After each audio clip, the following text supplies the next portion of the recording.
right? You really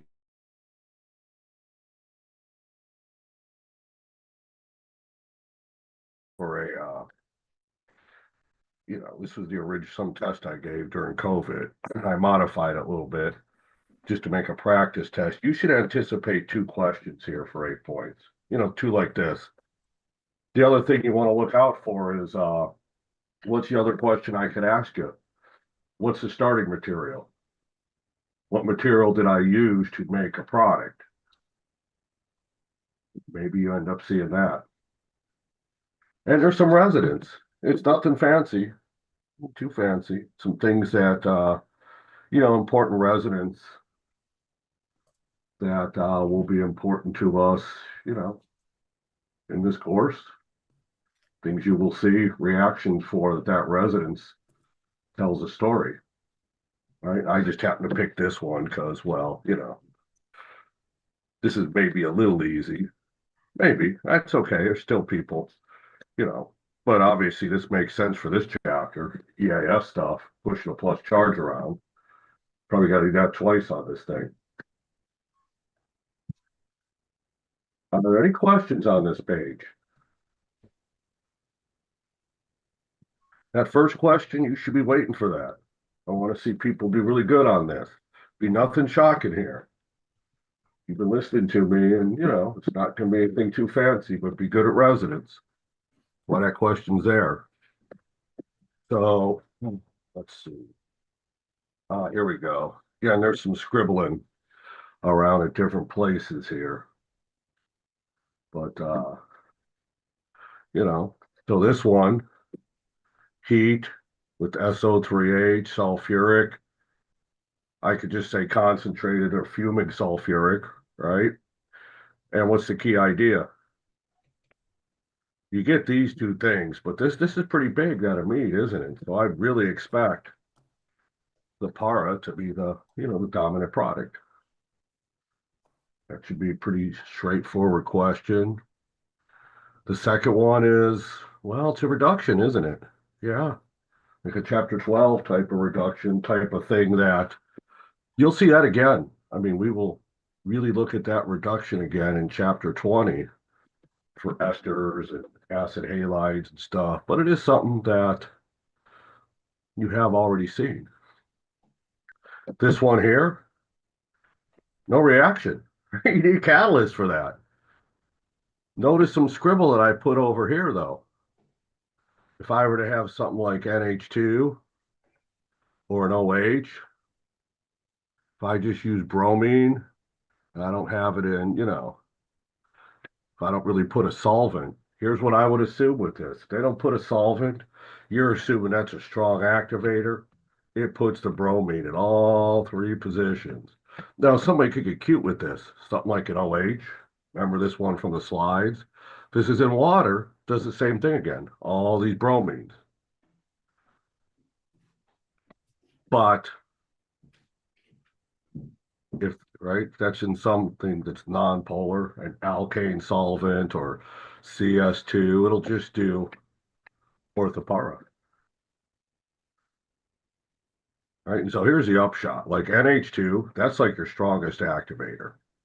That's there. I don't even care about the solvent. Br2, it'll hit all positions. OH, a little tricky. If I don't tell you anything, the solvent, this is what you might see like ACS, because if I don't tell you any solvent, just put it all positions. If I tell you water, all positions.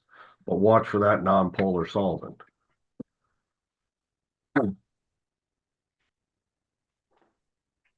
That's a, question to know. Anything on that? What do you got? Any comment there? Well, there's PCC on a primary alcohol. That's an old question. You'll definitely see a few things like that. Maybe a Grignard. I won't put any Gilman on there, but remember you used a Gilman too. And we know what that one is. Right? Got a strong activator. Right? It's chapter 17 reaction there. There's the permanganate. Remember, only attack a benzylic position. If there's a hydrogen on that carbon, it'll take it to carboxylic acid. Won't hit a tertiary. There's a Grignard reaction. Notice you get two enantiomers out of that. Make sure you get the enantiomers right. And I don't want to see, look, this is where I know somebody struggling a little bit. They'll get something like this, and then they'll make, oh, well, this is enantiomers. It's going in and out, like the SO3 or something. It's an aromatic, right? It's sp2. There's no stereo center. People make that mistake all the time, and it's usually not the people getting A's on the test, right? Let's be honest there. So there's one from the past. Remember HBr? Adds across a double bond. If there was nothing there, you'd take Markovnikov addition. I'd get a bromine, right? Added with that ethyl group, two enantiomers. But anytime I see a peroxide, what happens? Is that kind of more like a radical reaction where you get anti-Markovnikov addition? Yeah, that's something that they drop on you in chapter 8 a little bit, but is being it's a radical thing, that's a chapter 10 thing. So, and then this one here is 1214 addition, high temperature. So what am I looking for? 1, 2, 3, 4. Really, the 1,4 products there. And watch it. Thermal product doesn't have to always be the 1,4 product, does it? Not even saying I'm gonna put that on the test, but that's out there in the world, isn't it? Usually is the 1,4 though. If it says low temperature, do 1, 2. Yeah.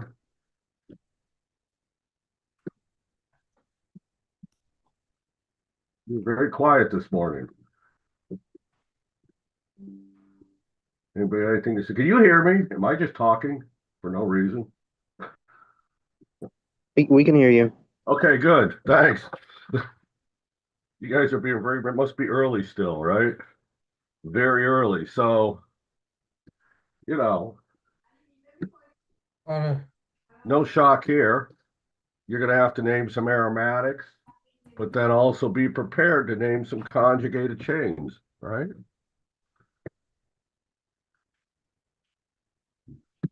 One bromo, three ethyl benzene or M-bromo, ethyl benzene.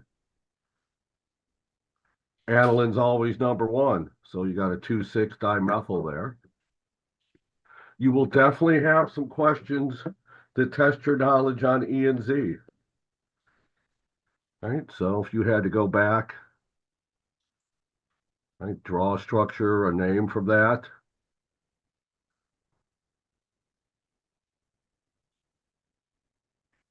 Two E, 4E. Right? These are both E's as you stare at them, both those double bonds. 1, 2, 3, 4, 2E, 4E, 3-methyl, 2,4, and it's a hexa, it's a diene. Right? So you need the 2,4 in there, and you need the E's. I suppose I can make this harder, have a little alkane chain with like a little RRS on there. This one here, there's a bromo. He gets position 1. You got a 2E, and there's a 4. That's actually a Z there, isn't it? Yeah. 1 bromo, 3-methyl, 2,4. Another hexadiene, drawing the structure out of that.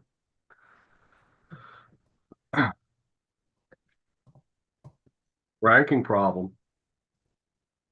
Several different ranking things I could ask you. Most obvious one on the planet is, so what makes something, susceptible towards EAS? Right, so the worst one is going to be what? Putting something with a nitrogen with a plus charge. Then you've got an X group. What could I stick in there that would, be between NH3 and this guy? Sulfate, NO2 would land in the middle there, wouldn't it? Yeah. Chlorine's still a deactivator. Right? Benzene's kind of in the middle, and then you've got some actual activators here. Number 7, and then the best one would be number 8 with the nitrogen.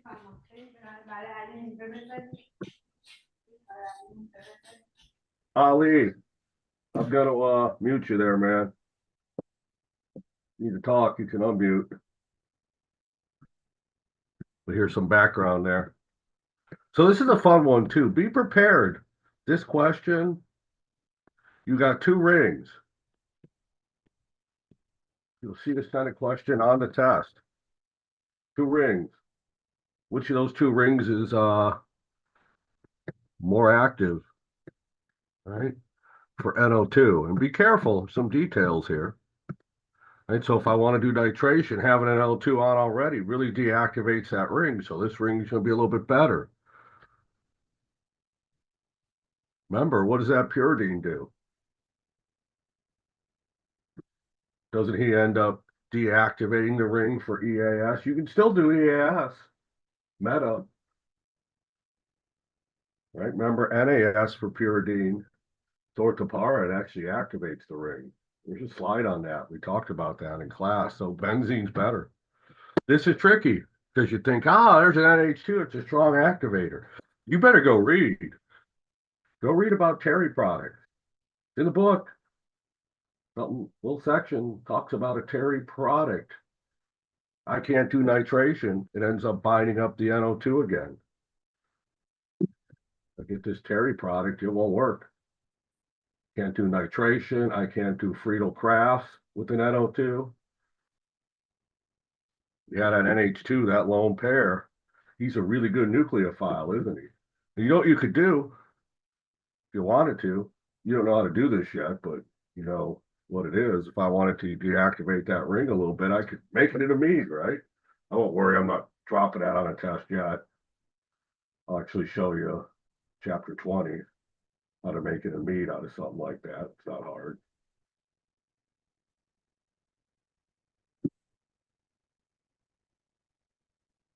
Question. Things are easy on me. You want to get done. Okay.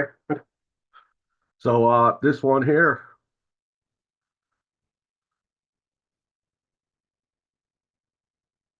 Here, I could write this question a lot of different ways. Here I gave you the two products. Don't be shocked if I make you write the two products.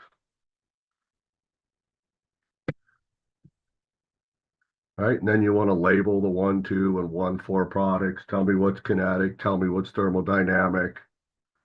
Then I might ask you, hey, when do I make this or that product dominate? And why? There you go, that word proximity effect. You got a kinetic species, it's got lower activation energy because that chloride, right, when it first adds a proton across the double bond, is close to that 1, 2 position. So it's got a proximity. Dr. Perry? Yeah. So for this one, what usually I remember like 1, 2, and 1, 4 are like for the constituents, but that's not what it represents in this case, right? Well, where do you add the HCl? Do I add a proton? So if I were to add the proton, let's say I do this guy here, right? So I add it across that double. So I add the proton. Now the chlorine would go at what? The 1, 2 position, or there'd be some resonance, or we go to 1, 4. Right? If I add across this double bond, notice I made this problem a little simpler because I could add on that double bond or this one. All I did was say, hey, here's two products. Let's just look at what's adding on this bond here. I wouldn't forget about that one though. If I asked this question and you got to fill them in, you'd add it here and here. Right? You'd have to deal with both of those. I didn't worry about that on this particular test because, well, I had this already. But I may do something, a little different. Okay, I see. But I add that HCl, if it's 1, 2, it goes where? Right across there, right? Hydrogen, chloride's 1, 2. That's the 4 position, though. I add there, so there's 1, 2, or 1, 4 products. Kinetic or thermo. Low temperature, you get kinetic because the proximity effect. High temperature, well, you've got enough activation energy to allow it to equilibrate to the more substituted double bond. Okay, that's the other question you might see here. I would know those. Okay, thank you. Yeah, and again, what makes this question harder? If I were to incorporate, if I get rid of that question, and make you actually do that here and then ask you that stuff. I didn't do that this particular year, but again, I modified this a little bit too. I can't remember if I dropped this in afterwards or not, I don't remember anymore. I remember changing it. So I'll use one of these for a practice test, especially since I gave it online. So it was like out there in the world. Definitely have some questions like this. Should know something aromatic. This is a tricky one, isn't it? You know what happens with this thing? Is this really aromatic? I mean, it's 4M plus 2, but what does that do there? Does this guy bend out or not? Is that aromatic or is that a non-aromatic?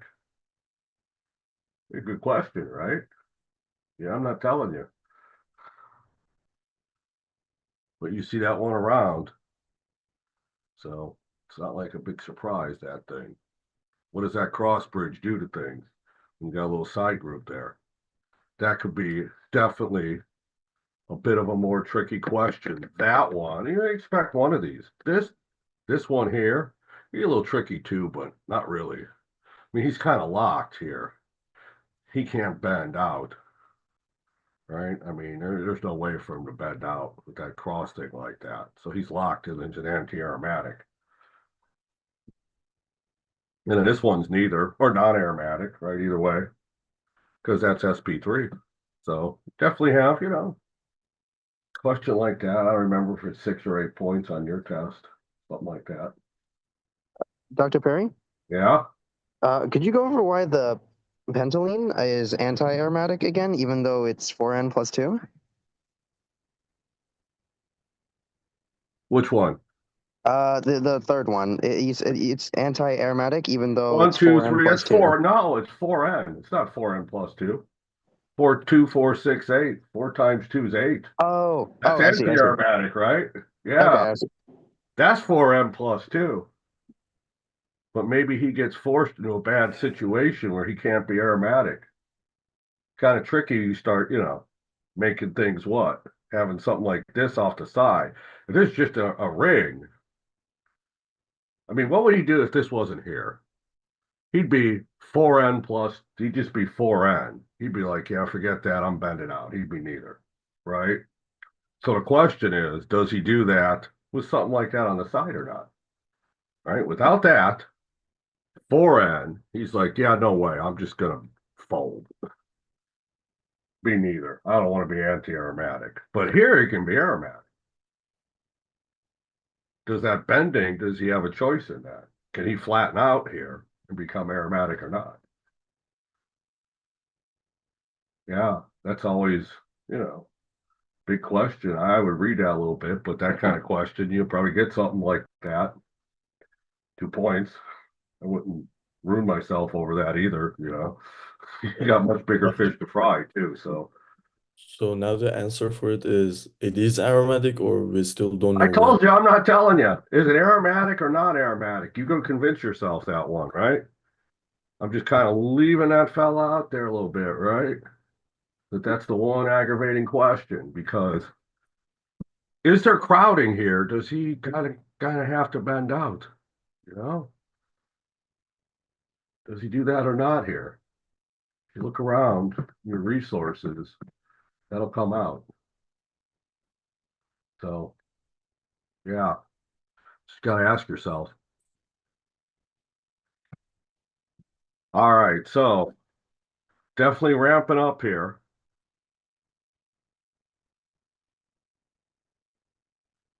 I'd look at, right, some question like this. If I were to come in AlCl3, chloral butane, yeah, you get a little of this, but that carbocation rearranges. I get these two enantiomers here.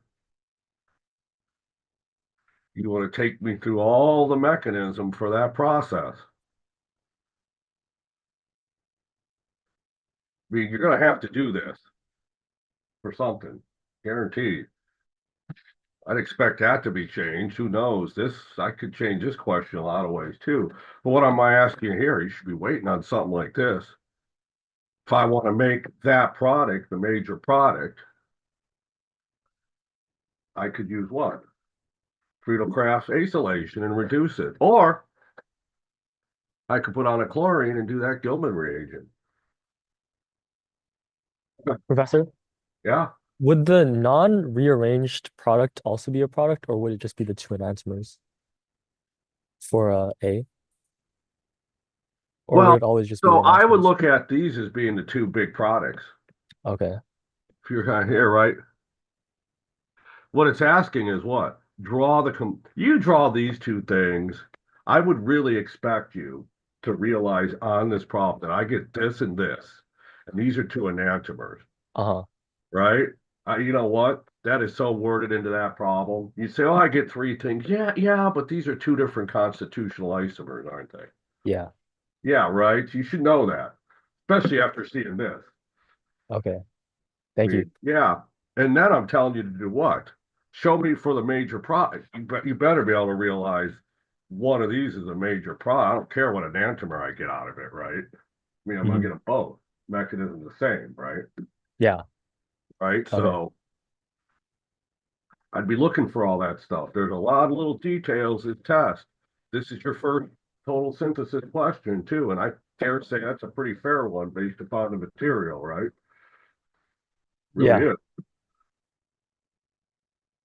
You hope I Dr. can Perry? do something just like that on the test, huh? Maybe change the R group or something. I'm not saying I am, but this is good. You'll be thankful I have this practice test. So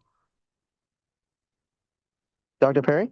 yeah, So for that major product, I know there was like an enantiomer, but how did you know it was the methyl that went back and forth and not like the ethyl? doesn't matter. You could do It anything. doesn't matter. Okay. Who cares, right? Okay. I always prefer to put back and forth. If I got a heteroatom, like a bromine or something, that goes back and forth.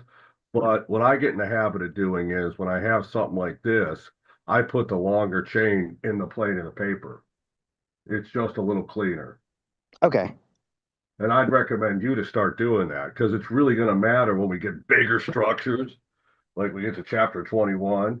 You want to put as many things in a line when you're drawing it. Now, you got to be prepared on an ACS test. They're going to like intentionally not do that just to have fun writing questions, right? But for you, I always say put as many carbons as you can in a line. If you got carbonyls or something, point them up. I mean, you don't have like doing this kind of stuff, right? We'll talk about that more, but that's good advice. Okay. I Just see. makes things a little cleaner, right? Yeah. Because Put as I much put as you the can in the plane of the paper. That's okay. Yeah, and if you did it with the way you suggested, you wouldn't lose any points. It's fine, right? So Okay, I see. I just thought it was wrong, and I couldn't figure it out, so I just ended up putting the ethyl, and there's this hope that it was right, but that was either ethyl goes forward or back, I mean, methyl in this case, I don't think it really matters that much. But as I said, when you have bigger and bigger groups, if I had a bunch of other carbons attached to this, it would really be my advantage to put all that in the plane of the paper, wouldn't it? yeah. All Yeah. right, thank you. All right. So this last page is there's more than one right answer here. I could start with toluene. All right, oxidize it in FeBr3. You'd love that question. And this question isn't much different than the one we did on the board, is it? Not really. I didn't even remember when I made up that one on the board. I had put that on the practice test, but they both show you. Here you've got a lot of, here's a meta director. Here you're battling the driving things ortho as much as you can. And there's more than one way to do this. I mean, in theory, you could do this if you put the, without the sulfuric, you'd come up with something there, right? Yeah. It's not necessary. I think it might give you a better yield, but it's more steps. So, you'll see in the book sometimes that's not always necessary, but sometimes it is. On this particular thing, I didn't put a lot of NAS. I think the last question only, I put a couple points on NAS. Don't be shocked you see some little bit more NAS pop up on your test or not. Maybe I put some NAS up over here somewhere. I don't make that big points. but it's important. You will definitely be seeing NAS. Look for the benzyne mechanism. If I see I added some like nitrogens, I got a methyl group, and now I've added some nitrogens, ortho and meta. Oh, that should set off an alarm bell. That's a benzyme mechanism. That's NAS. Yeah.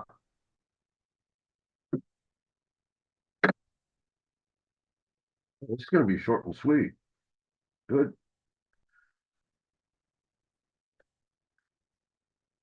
Okay, so Well, can I ask a yeah. question? Yeah. So, are there any examples where a simple ring, simple benzoic ring with no attachment is less rapid than a ring with attachments? Like for example, question 6, we agreed that all the rings that were more readily would undergo nitration were the like simple rings with no attachments. Is there any case where a ring with an attachment would undergo more rapidly than without? Well, I mean, so if I don't put a line here and I just got a benzene and then I've got some separate ring, is that what you're saying? No, in general, for example, the benzene is connected to another benzene with the NO2. Instead of NO2, could there have been something else in order to make the right benzene ring more readily? OH, Okay. right? Put another R group. Now, that would be tricky because, this has an R group already onto it, so it's activated, right? But that's got a what? An R group, oh, and a deactivator. That's the gate, right? Well, that's activated by this, but that NO2 deactivates that ring. So if I stick another methyl there, though, or an OH, I'd circle that ring. All right. Thank you. Sure, right? I put the pyridine in there, that Terry product. I didn't mention that in lecture, but your TA like he like was already like he saw that we were kind of hitting around with this the end of the chapter, and he already brought it up, but I wasn't hiding it from you. I put it on the practice test, so that's fair, right? Wanted to see who was going to go dig that up. Just remember, if I got an NH2 on there, no reaction. I wouldn't even circle this ring. That's the thing, right? No reaction. Don't fall for this. This isn't circle. That NH2 just binds up everything. It's done. It's a Terry product. You can go read about that. And this will be neither ring. I could slip that kind of thing up on that main page with 8 or 10 reactions. Dr. Perry? Yeah. Could you go over the ranking problem again? Is it only based off of what's a good activator and what isn't? Oh, what's the activator deactivators? You should remember nitrogen activators are the best. Yeah, like NH2. Next, then what? Amides, R groups aren't as good. They're all orthopara. Halogens are what? Deactivators. Yeah, but they're orthopara still, right? Okay. And then next is carbonyls. Then you've got NO2, right? Sulfuric acid is probably next. And I think your strongest deactivators are NO2, cyanide, and then something with like a nitrogen with a plus is, obviously putting a permanent plus charge hanging off the side is gonna kill it, right? Professor, Yeah. back to the question 6. So if it was like instead of nitration, like another thing like Oh bromination. yeah. Oh, it's a whole other ball game, right? Yeah. Yeah. So Yeah, then absolutely. had Right. I don't have to do nitration. nitration on this at all, do I? Yeah, no. And then we would like, for example, on the C, we would circle the one that is more activated, definitely, Yeah, and right? I'd watch it. A version of this I could certainly make would be with Friedel Crafts. Hmm. And so if I put Friedel Crafts here, same thing, NH2, it won't work, right? Yeah. I mean, yeah, oh yeah, I'd be looking for that, for sure. Professor, Yeah. on question 1, how come Oh, you all the way in the back, right? Okay, hang on. Yeah, wait. Question 1. All right, yeah. how come you didn't flip the ring so that the O becomes on the bottom? That's 1,3 addition. If I get that nitrogen there, I only get 1,4. You better go look at the notes. If I got that nitrogen or some activating group on the outside carbon, it's 1,2 addition. And that 1,2 requires same side, doesn't it? Hmm. That's part of that, endo process. If he's here on one of these two inner carbons, you get 1,4 product only. You do not get 1,3. Don't fall for that. Okay. Yeah, you know that. The book doesn't talk about it, does it? Not directly. I think it might come out in one of the homework problems somewhere, but yeah, you need to know that. I think there are 3 or 4 spots where your book reads good, but it's too easy. This is one of them. He does not handle Diels-Alder to my satisfaction at all. And not just my, high standard. That's not it. Like ACS, right? He's got to be careful with that. So anyway, what else we got? Very easy. So yeah, don't worry about the lab stuff. I think I pushed your lab up, made it due Friday. That lab, that third one. Instead of talking about it after class, though, if some of you want to talk after some of you, I said, come see me. You want to talk then, but what's going to happen is I got a little video I made that talks about some of the common mistakes that people are making. A lot of you got zeros because there's a few of you I'm a little worried about, but a lot of you there's a couple things I want you to go look at and make sure you get right. So I'm gonna make a little video of common mistakes. And that video, I wouldn't show that until people wrote up a draft of, the second experiment anyway. So then I'd let people look at that video. Sometimes me just explaining it goes right past you. You gotta write it out once, be like, oh, it really drives things home that way. But we gotta get through the second lab because then after that, we can start, hold you to a standard. So, but don't worry about that tonight. No way.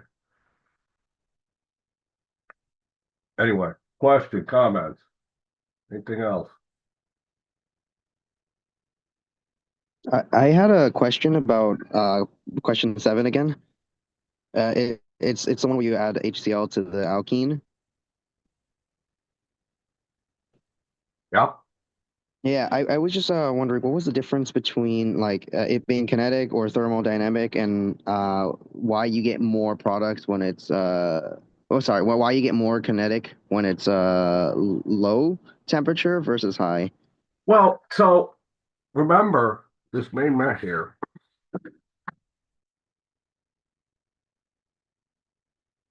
So here's the deal with this thing.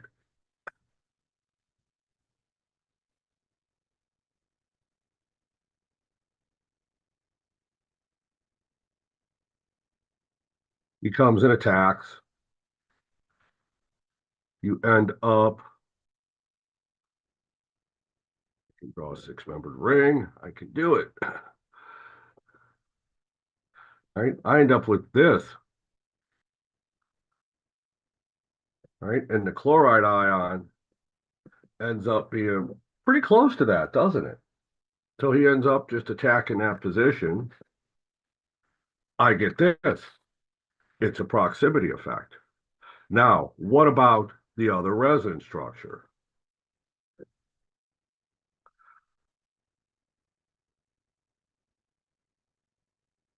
Well, for the chloride to migrate over to here, it's a higher activation energy. But if he does, you do get a more stable product because the double bond's more substituted. It's all about activation energy, right? And so if I've got this battle between, hey, here's a 1,2 versus the 1,4 product, let's say I form the 1,2. If I keep the temperature low, he stays at 1,2, right? We can even exaggerate this, right? 1,2's a little higher in energy, but he forms easier, right? Really what we're saying is, if I really want to do this, I could say, all right, so here's the 1,2 product. So maybe he has something like that. right? Not even green. I have a green pen. What if I want to do the 1,4 product? He has a higher activation energy, but look at the payoff. More stable product. What's the deal though? If I keep the temperature low enough, there's not enough energy for this green one to happen. So I just stick with the 1,2 product, which is why we always say low temperature.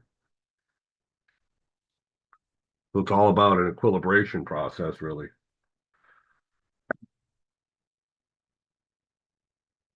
Okay, thank you. I see it. And I also sorry. Yeah. And I'd be prepared, this guy's asymmetric. If I gave this question, have you write it, I mean, I could write it where I would add it here and here. I would get 2, 1, 2 and 1, 2, 4 constitutional isomers. Then you look at all the stereo centers. I'd get a whole mess of products out of this thing, wouldn't I? Yeah, I'd be prepared for that question in some fashion. But this one here, I made a little easier. Giving you the products was a gift. I wouldn't be looking for that necessarily, right? So anyway, yeah. That help? Yeah, thank you. Okay. Yeah, I was you want to know that 1, 2, 1, 4 edition. I mean, yeah, it's coming. It's going to be 10 points something on the test, right? 9, 10, 12 points. That one reaction be pretty big. That and Diels-Alder. I mean, those are the two big things in chapter 16, aren't they? You think about it, it's like, over half of chapter 16, there's some MO theory and some other stuff in there, but you got really two big reactions at adding across a double bond when you got a conjugated system, right? Diels-Alder. Yeah. Yeah, I was making the mistake of like counting around the ring. That's why it wasn't making sense to me. Yeah. Start 1, 2, 3, 4. Or if I add it here, that's 1. Right? If I add across this double bond, that's 1, 2, 3, 4. If I add across this one, 1, 2, 3, 4. Get your numbering right. Yeah, if you don't get the number right, you got problems. All righty. Well, you have a good day. I will see you 8 a.m. sharp in the morning. Yeah, thank you, Dr. Perry. Yeah, bye-bye. Thank you.